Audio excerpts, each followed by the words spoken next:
आज का अपना टॉपिक रहेगा सारणिक। सारणिक में क्या होता है, सारणिक किस प्रकार अपन ज्ञात करते हैं, सारणिक किन किन चीजों के अंदर अपने यूज होता है, सारणिक के द्वारा अपन क्या क्या क्वेश्चंस हल कर सकते हैं, उसके बारे में अपन डिस्कस करेंगे। तो शुरुआत करते हैं सारणिक के बारे में। बता दूं, बोर्ड एग्जाम में इस चैप्टर से एक प्रश्न पूछा जाता है जो 3 अंक का निर्धारित होता है।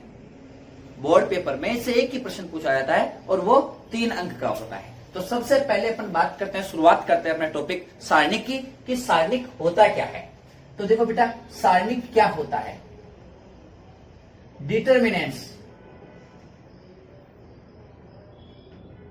डिटर्मिनेंट्स क्या होते हैं। अपने पास में बहुत सारी मैट्रिक्स अपन ने पढ़ी थी। मैट्रिक्स क्या होती है? मैट्रिक्स राशियों या संख्याओं का एक सुव्यवस्थित आयताकार क्रम विन्यास होता है। मतलब मैट्रिक्स संख्याओं का एक व्यवस्थित रूप होता है। बात अपन किसकी कर रहे हैं? सारणिक की। जबकि सारणिक क्या होता है? प्रत्येक वर्ग मैट्रिक्स को, ध्यान दीजिएगा, प्रत्येक वर्ग मैट्रिक्स को, वर्ग मैट्रिक्स का मतलब पंक्तियों तथा स्तंभों की संख्या समान हो, प्रत्येक वर्ग मैट्रिक्स को एक निश्चित संख्या से संबद्ध करवाया जा सकता है।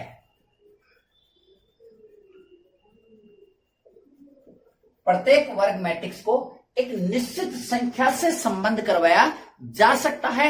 उस संख्या को मैट्रिक्स की सारणिक कहते हैं। दोबारा बोल रहा हूं, अंतर सोचना क्या है। प्रत्येक वर्ग मैट्रिक्स को एक निश्चित संख्या से संबंध करवाया जा सकता है और उस संख्या को अपन उस मैट्रिक्स की सारणिक कहते हैं। तो यहां 2 सवाल उठते हैं। एक तो प्रत्येक वर्ग मैट्रिक्स को, मतलब यह है कि वर्ग मैट्रिक्स की ही सारणिक का अस्तित्व होता है। पहली बात तो सवाल ये उठता है कि क्या वर्ग मैट्रिक्स का अस्तित्व होता है, अदर मैट्रिक्स का नहीं होता। 2/3 की कोई मैट्रिक्स आ जाए तो क्या उसकी सारणिक नहीं बनाई जा सकती है? सबसे पहला सवाल ये उठता है। दूसरा सवाल, उसको किससे संबद्ध करवाते हैं अपन? एक संख्या से। तो सवाल उठता है कि वो संख्या क्या होगी? वो संख्या अद्वितीय होगी। प्रत्येक वर्ग मैट्रिक्स को एक अद्वितीय राशि से संबंध करवा सकते हैं। तो वो अद्वितीय संख्या आएगी कौन सी, उसके बारे में अपन बात करेंगे। तो मैं चलिए परिभाषा आपको बता दी कि प्रत्येक वर्ग मैट्रिक्स को एक संख्या से संबंधित करवाया जा सकता है। उस संख्या को, उस मैट्रिक्स की क्या कहते हैं? सारणिक कहते हैं। सारणिक केवल वर्ग मैट्रिक्स के लिए ही होती है, बाकी मैट्रिक्स के लिए नहीं होती। अब सवाल ये उठता है कि पहली बात, वर्ग मैट्रिक्स की ही सारणिक का अस्तित्व होता है, क्यों?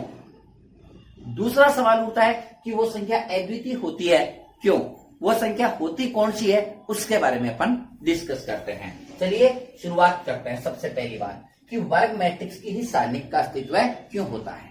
चलो मैं सबसे पहले शुरुआत करता हूं। मान लीजिए ए एक मैट्रिक्स है जिसका मान है 2, 1, 5 और 7। ये एक मैट्रिक्स है। अब मैं बात करूं इसकी, तो ए की सारणी को मैं ए डिटर्मिनेंट के द्वारा व्यक्त करता हूं, या मैं इसको लिख सकता हूं डिटर्मिनेंट ऑफ ए। क्या लिख सकता हूं इसको? डिटर्मिनेंट ऑफ ए, अर्थात ए की सारणी। यहां आप इस चीज को मॉड्यूलस नहीं बोल सकते हो। ए एक मैट्रिक्स है जो संख्याओं का एक व्यवस्थित रूप है। तो जो इसकी ए की ये जो सारणिक है, मोड ए नहीं है, ये ए की सारणिक है। दूसरी बात, डिटर्मिनेंट ऑफ ए, जिसका मान हो जाएगा 2, 1, 5, 7, और ये अपने पास में ए की सारणिक हो गई। आप देखिएगा, ये एक संख्याओं का व्यवस्थित रूप है, जबकि इसका मान क्या आएगा? एक संख्या आएगा। क्या आएगा? एक संख्या आएगा। अब वो संख्या क्या आएगी, उसके बारे में अपन डिस्कस करते हैं। चलिए चलते हैं इससे आगे कि वो संख्या क्या आएगी। तो बात करें अपन कि वो संख्या कौन सी होती है। वर्ग मैट्रिक्स की सारणिक का अस्तित्व क्यों होता है, थोड़ा सावधानी पूर्वक देखिएगा। मैं एक बार 2 बात बोलता हूं। आपके पास में एक मैट्रिक्स थी ए, और वो क्या होनी चाहिए? वर्ग मैट्रिक्स, ताकि उसकी सारणिक का अस्तित्व निकाला जा सकता हो। तो आपने कक्षा 10 में पढ़ा होगा रेखिक समीकरणों को हल करना। अब सपोज दैट आपके पास में 2 चर राशियां हैं, एक x और एक y। तो 2 चर राशियों वाली रेखिक समीकरण का व्यापक रूप होता है ax plus B Y plus C बराबर 0, ax plus B Y plus C बराबर 0। मान लीजिए मेरे पास दो राशियां हैं x और y, उन दो राशियों में आपको दो समीकरणें दी हुई हैं। मान लीजिए वो समीकरण है ax प्लस बी वाई बराबर c और दूसरी समीकरण है ax प्लस बी वाई बराबर c। पहली के लिए मैं लिख लेता हूं a1 b1 और c1, दूसरी के लिए मैं लिखता हूं a2 b2 और c2। दो समीकरण है अपने पास में।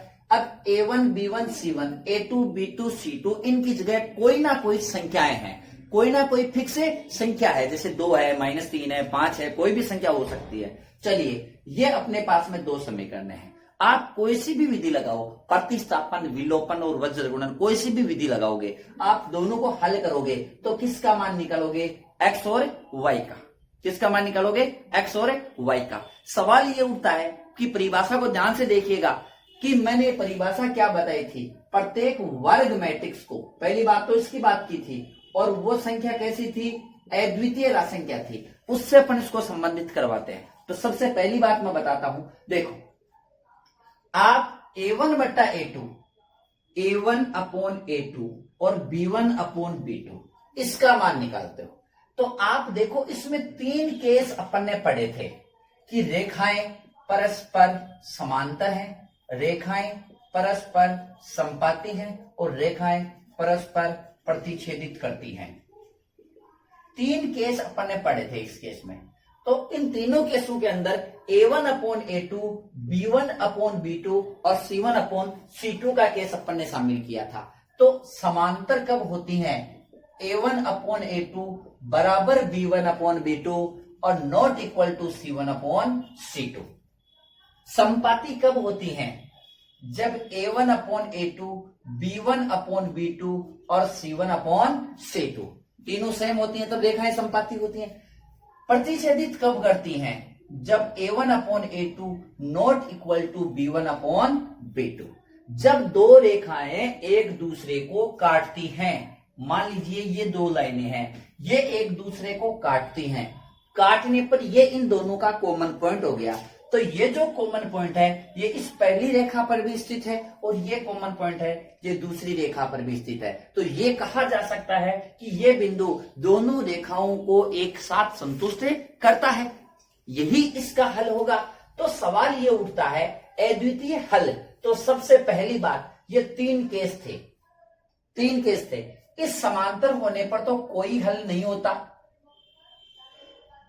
समांतर होने पर कोई हल नहीं होता, संपाती होने पर अनंत हल होते हैं और प्रतिच्छेदित करने पर अद्वितीय हल होते हैं। तो सबसे पहली बात, मैं अद्वितीय की बात करता हूं तो अद्वितीय में रेखाएं कैसी होनी चाहिए? प्रतिच्छेदित होनी चाहिए। तो इन दोनों पॉइंट्स को मैं यहां से क्या कर देता हूं? हटा देता हूं। तो मैं अगर इन दोनों पॉइंट्स को मैं यहां से हटाऊं तो यहां से हटाने पर मुझे एक ही केस मिलता है कि अद्वितीय हल ज्ञात करने के लिए a1 बट्टा a2 not equal to b1 बट्टा b2 के बराबर आना चाहिए। अगर मान लो ये या तो आ सकता है a1 बट्टा a2 बराबर b1 बट्टा b2, या आ सकता है a1 बट्टा a2 not equal to b1 बट्टा b2। दो ही बात आती है कि नहीं आती? चलिए यहां मैं c1 बट्टा c2 का जिक्र नहीं करके केवल इन्हीं की मैं बात करता हूं। मैं दोबारा आपको बताना चाहता हूं कि टॉपिक में पढ़ा क्या रहा हूं।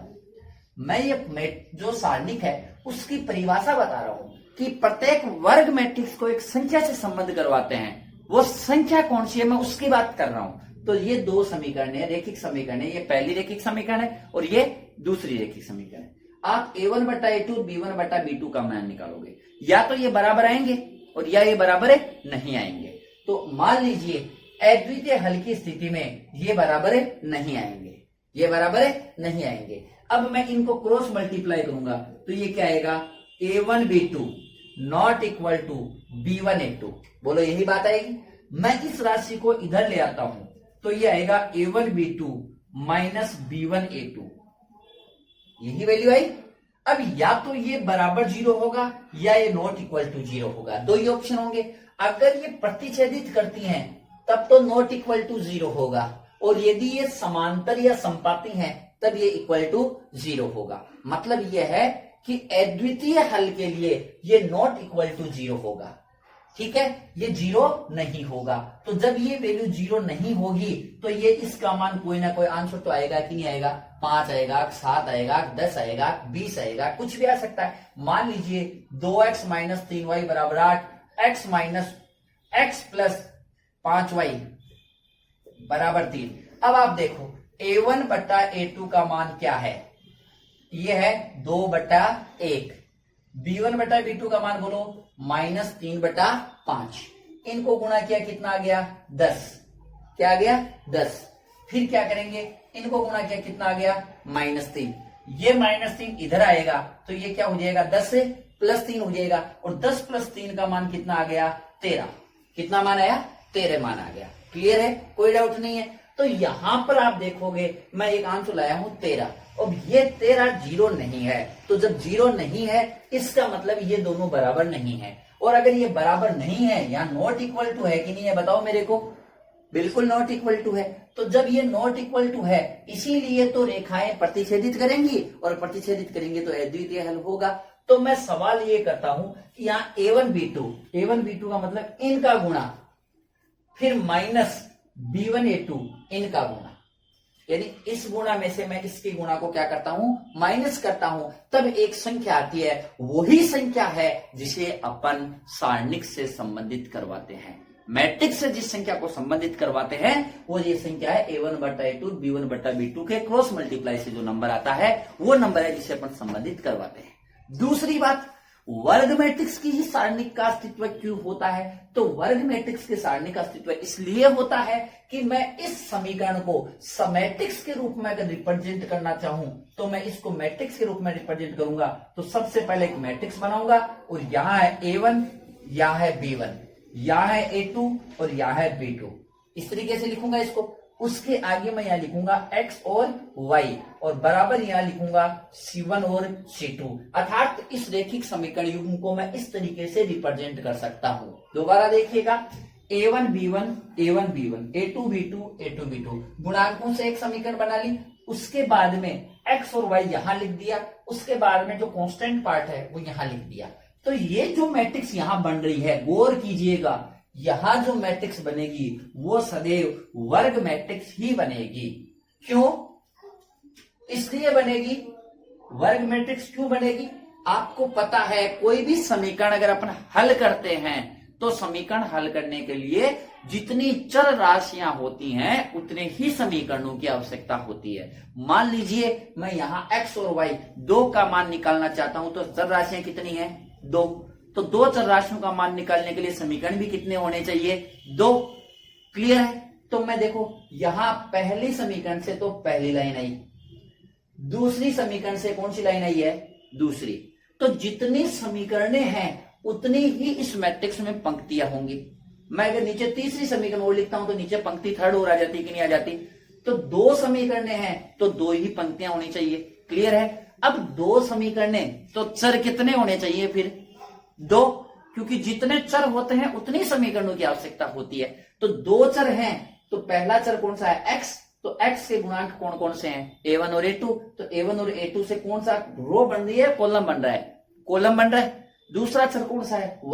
y से भी क्या बन रहा है? कॉलम बन रहा है। तो क्लियर है कि चर राशियों से तो बनेंगे कॉलम, चर राशियों से तो बनेंगे कॉलम, और समीकरणों से बनेंगी पंक्तियां। तो यहां जितनी समीकरणें होंगी उतनी पंक्तियां होंगी, और जितनी चर राशियां होंगी उतने स्तंभ होंगे। ये आपको पता है कि कोई भी रैखिक समीकरण युग्म हल करने के लिए जितनी समीकरण होती हैं उतने ही चर राशियां होती हैं। दोनों की संख्या सेम होती है, इसलिए अपन ये कह सकते हैं कि जितनी पंक्तियां होंगी उतने यहां पर क्या होंगे? स्तंभ होंगे। और जितनी पंक्ति और जितने स्तंभ होते हैं बराबर होते हैं तो उस कंडीशन में उस मैट्रिक्स को बोला जाता है वर्ग मैट्रिक्स। इसलिए यहां केवल वर्ग मैट्रिक्स बनेगी।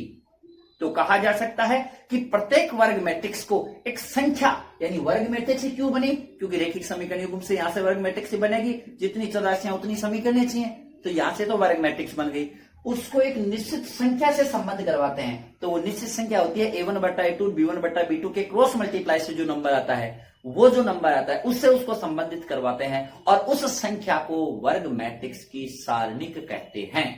क्या कहते हैं उसको? उस वर्ग मैट्रिक्स की सारणिक। अब अपन सवाल ये उठता है कि अपन सारणिक को हल किस प्रकार से करते हैं। ये तो रही बात परिभाषा की। अब चलते हैं इससे आगे। अब अपन चलते हैं सारणिक का मान ज्ञात करना, कि सारणिक का मान किस प्रकार से अपन ज्ञात करते हैं वो देखिए। सारणिक का मान ज्ञात करना, सबसे पहली बात, सारणिक की कोटि क्या होगी? या तो 1/1 होगी, या 2/2 होगी, या 3/3 होगी, या 4/4 होगी। मतलब वर्ग मैट्रिक्स की सारणिक बनती है तो हर में वर्ग मैट्रिक्स ही होगी। क्लियर है? तो जितनी पंक्ति होती हैं उतने उसमें क्या मिलेंगे? आपको स्तंभ मिलेंगे। चलो शुरू करता हूं। सबसे पहले प्रथम कोटि की सारणिक, प्रथम कोटि सारणिक। प्रथम कोटि का मतलब उसकी कोटि क्या होगी? 1। मैंने आपको बताया था कोटि यानी पंक्ति और स्तंभों की संख्या, तो यहां कोटि 1 होगी, मतलब एक ही तो पंक्ति होगी और एक ही स्तंभ होगा। जैसे मान लीजिए आपके पास में कोई मैट्रिक्स है A, इसके अंदर ये है 5, तो इसकी सारणिक तो एक ही जो सारणिक होगी, एक ही सारणिक होगी बेटा, ए सारणिक के द्वारा रिप्रेजेंट करेंगे, जिसका मान आएगा ऐसे लगा के 5। ये मॉड्यूलस 5 नहीं है, इसका आंसर क्या आ जाएगा? 5। अगर अपने पास में यहां आपको फर्क रखना जरूरी है, मान लीजिए ए एक मैट्रिक्स है -3, तो अब एक ही सारणिक निकाल रहा हूं, ये मैट्रिक्स की सारणिक बना रहा हूं, तो ये आएगी ऐसे। अगर आप इसको मोड समझते हो तब तो आंसर +3 आना चाहिए, लेकिन ये मोड न होकर के क्या है? एक ही सारणिक, तो इसका मान यहां क्या आ जाएगा? -3। इसको मापांक समझने की भूल मत कर देना। आगे बात समझ में यहां तक क्लियर? तो ये तो रही बात एक कोटि की सारणिक। अब मैं बात करता हूं, अगर सारणिक की कोटि 2 हो जाए, द्वितीय कोटि की सारणिक का मान ज्ञात करना, तो अपन उस केस में अपन किस प्रकार से सारणिक का मान निकालते हैं? मान लीजिए एक मैट्रिक्स आपके पास में ABCD, ध्यान रखिए मैं ये मैट्रिक्स लिख रहा हूं, यहां पर मैट्रिक्स है ये, इसकी जो सारणिक बनेगी वो A सारणिक बनेगी, और A सारणिक का मान आएगा ऐसे ABCD, इस प्रकार से आएगा। अब इसकी सारणिक का मान निकालेंगे क्या, वो देखो आप वो से, तो इसका मान आएगा, सबसे पहले इनको गुणा करेंगे अपन, क्या आ जाएगा बोलिएगा? AD। क्लियर है? फिर चिन्ह लगाएंगे किसका? माइनस का। फिर किसको गुणा करेंगे? इनको। क्या आ जाएगा यहां पर अपने पास में? BC। तो AD माइनस BC का जो मान आता है वो इसकी सारणिक का मान आता है। फॉर एग्जाम्पल मान लीजिए A का मान आपके पास में है 2 - 1 4 3, तो A की सारणिक का मान क्या आएगा? तो A की सारणिक का मान निकालने के लिए अपने को क्या करना पड़ेगा? यहाँ A की सारणिक निकालो, क्या आएगा बोलिएगा? यहां पर आपको खुद को एहसास हो जाएगा, 2 - 1 4 3, तो बोलिए सबसे पहले इनको आपस में गुणा करो, कितना आ जाएगा? 6। फिर चिन्ह किसका लगाएंगे? माइनस का। फिर इनको गुणा करो आपस में, इनको आपस में गुणा किया, कितना आएगा? -4। बाहर चिन्ह माइनस का है तो ये -4, तो ये हो जाएगा 6 + 4, कितना आ जाएगा? 10। 2 कोटि की सारणिक का मान हो गया 10, इसका मान। अब अपन चलते हैं 3 कोटि की सारणिक।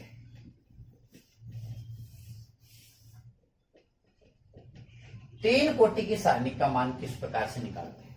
कि आपके पास में है 3 कोटि की एक मैट्रिक्स A, जिसका मान है 2 - 1 4 3 2 1 5 7 0। इसकी सारणिक का मान अपन कैसे निकालें? तो देखो A की जो सारणिक है इसका मान आएगा ऐसे, 2 - 1 2 4 3 1 5 7 0। ये मैट्रिक्स की क्या बढ़ गई यहां पर? सारणिक। अब क्या करें? इसमें टोटल कितने पंक्तियां हैं? टोटल इसमें 3 पंक्तियां हैं। इसमें स्तंभ कितने हैं? टोटल 3 स्तंभ हैं। तो 3 पंक्तियां हैं और 3 ही स्तंभ हैं, तो कुल रो और कॉलम का सम कितना होगा? योगफल कितना हो गया? 6। 3 तो पंक्तियां हैं और 3 इसमें क्या है? स्तंभ है। टोटल कितना हो गया? 6।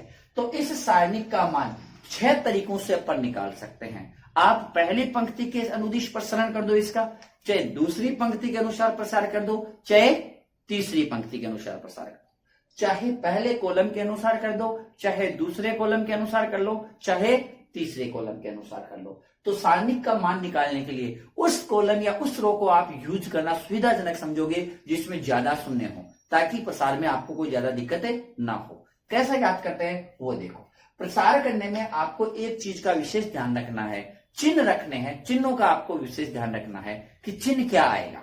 याद रखिएगा, मैं एक 3 कोटि के बारे में मैं बात करता हूं, तो 3 कोटि में यहां पर ये इस टाइप से, मतलब मैंने जो राइट लगाए हैं यहां पर कोई ना कोई एलिमेंट्स होंगे। तो यहां पर देखो ये जो एलिमेंट है, ये इससे पहले आपको एक चिन्ह यूज करना है। वो किसका चिन्ह यूज करना है?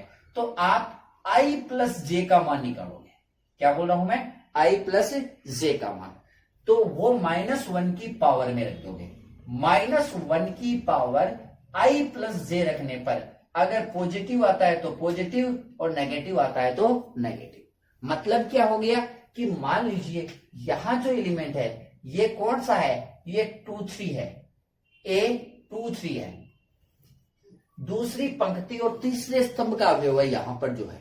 तो यहां i प्लस जे का मान 2 3 का मान कितना आ रहा है? यहां पर 5 आ रहा है। क्या आ रहा है? 5। तो -1 की पावर अपन कितनी लगाएंगे?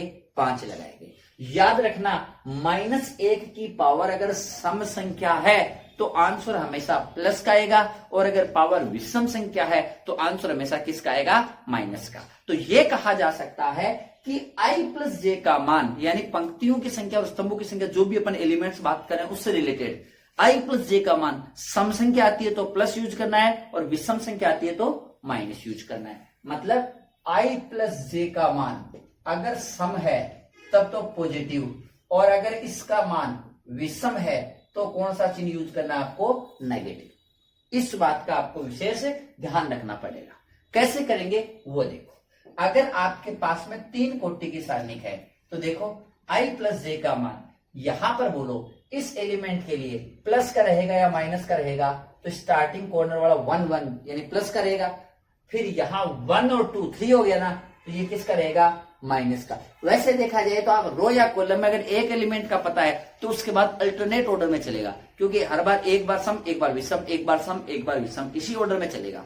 तो अगर पहले एलिमेंट का चिन्ह अगर आपको पता है, यानी पहला अगर प्लस का है तो दूसरा किसका आएगा? माइनस का, और तीसरा किसका आएगा? प्लस का, फिर किसका आएगा? माइनस का। तो अगर मैं कॉर्नर वाला बता दूं ये प्लस का है, तो आप इसके आधार पर 3 बाय 3 कोटि का पूरा चिन्ह निकाल सकते हो। कैसे? ये अगर प्लस का है तो इससे जस्ट अगला यहां पर किसका आएगा? माइनस का। यहां पर किसका आएगा? प्लस। अब आपको यहां किसका आएगा? तो ये स्टार्टिंग का एलिमेंट है, स्टार्टिंग का नहीं पता है तो आप इधर से तो नहीं पता है, लेकिन ऊपर से देखो, ऊपर से तो स्टार्टिंग का नहीं है ना, ये कॉलम के तो दूसरा एलिमेंट हो गया कि नहीं हो गया? तो ये अगर प्लस का है तो इसके जस्ट नीचे किसका आएगा? माइनस का। अब ये अगर माइनस का है तो इससे आगे तो आएगा प्लस का, माइनस से आगे किसका आएगा? प्लस का। अब मैं ऊपर से देखता हूं तो भी अल्टरनेट ऑर्डर चलना है। यहां किसका आएगा? माइनस का। यहां किसका? प्लस का, माइनस का और प्लस। ध्यान से देख लीजिएगा 3 कोटि के सामने ये चीज इस प्रकार से, ये और ये तो आएंगे प्लस के और बाकी किसके आएंगे? माइनस के। देखो कैसे, इसमें देखो मैं अगर R1 के अनुदिश प्रसन्न करता हूं, R1 का मतलब क्या हो गया? पहली पंक्ति। तो पहली पंक्ति ये है या नहीं है, इसके सापेक्ष में इसका प्रसार करता हूं। देखो 3 कोटि की सारणी का मान कैसे निकालते हैं, ये पकड़ लेता हूं।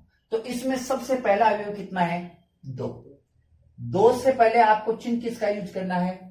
प्लस का। क्लियर है? स्टार्टिंग में प्लस का चिन्ह लगाने की कोई जरूरत नहीं है। तो मैं सबसे पहले कितना लिखूंगा? 2। 2 के बाद में क्या लिखूंगा? एक छोटी सी सारणिक बनाऊंगा। वो सारणिक क्या होगी? ये 2 पहली पंक्ति और पहले स्तंभ का एलिमेंट है, तो आप पहली पंक्ति और पहले स्तंभ को छोड़ दो। छोड़ने पर जो एलिमेंट्स बचते हैं अपने पास में, वो क्या बचते हैं वो देखो। वो एलिमेंट आपके पास बचे 3 1 7 0, यही बचे। तो यहां सारणिक में लिख दूंगा 3 1 7 0। क्लियर है? फिर अगला चिन्ह आपको किसका रखना है? माइनस का। ठीक है, अब रख दिया। अब अगला एलिमेंट रखो क्या है? तो अगला एलिमेंट क्या है यहां पर? -1। तो मैं यहां रख दिया -1। याद रखना चिन्ह तो मेरे को लगाना ही है, पहले प्लस का, फिर माइनस का, फिर प्लस का, फिर चिन्ह के साथ में ये एलिमेंट यूज करना है। यहां इनके प्लस और माइनस के चिन्ह से कोई लेना देना नहीं है। अगर रूल के अकॉर्डिंग यहाँ माइनस का चिन्ह आता है और ये खुद अगर प्लस का होता तो भी प्लस का लिखते, और अगर ये माइनस का है तो इसको एज इट इज माइनस का रख दिया है। समझ में आई बात आपके? ये चिन्ह तो रूल के अनुसार है। फिर -1 के साथ में एक छोटी सी सारणी बनेगी, वो क्या बनेगी गौर से देखो। तो ये -1 यहां है, तो इससे रिलेटेड पंक्ति तो पहली है और स्तंभ कौन सा है? दूसरा है। इसको छोड़ दिया, बच गया क्या बताइए आप? 4 1 5 0, यही तो एलिमेंट बचे। तो इसके साथ में मैंने लिख दिया 4 1 5 0। ठीक है, पहला किसका? प्लस का, दूसरा किसका? माइनस का। अब तीसरा किसका आएगा? हमेशा प्लस का। चलो प्लस का नेक्स्ट एलिमेंट कितना है अपने पास में? 2। तो यहां मैं कितना लिखूंगा? 2 लिखूंगा। 2 के साथ में मुझे क्या यूज करना है? तो 2 यहां पर है, इसको छोड़ दो और पहले इस कॉलम को भी छोड़ दो। बच गया क्या? 4 3 5 7, यही बचा। तो यहां लिख देंगे अपन 4 3 5 7। यहां तक मेरे हिसाब से कोई दिक्कत नहीं है। अब अपन बात करें इससे आगे। तो सबसे पहले तो लिखा मैंने कितना? 2।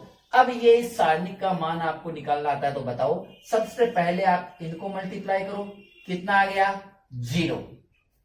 फिर किसका चिन्ह यूज करते हो बीच में? माइनस का। क्लियर है? अब इनको मल्टीप्लाई करो, कितना आ गया? 7। तो यह आ जाएगा 0 -7, कोई डाउट नहीं है। उसके बाद में ये किसका 1 हो जाएगा? प्लस का, और साथ में बोलो कितना आ जाएगा? यहां से 0। फिर किसका चिन्ह? माइनस का। फिर किसका चिन्ह? यहां इनको गुणा करो, कितना आ गया? 5, कोई डाउट नहीं है। फिर प्लस का 2, फिर यहां गुणा करो, कितना आ गया? सबसे पहले 28। फिर किसका चिन्ह? माइनस का। फिर इनको गुणा करो, कितना आ गया? 15। तो यहां आ जाएगा 2 गुणा -7 प्लस 1 गुणा -5 प्लस 2 गुणा 28 में से 15 गया, तो बच गया कितना अपने पास में? 13। तो ये अपने पास में बनेगा -14 -5 प्लस का 26। तो ये अपने पास में कितना आ जाएगा बोलो?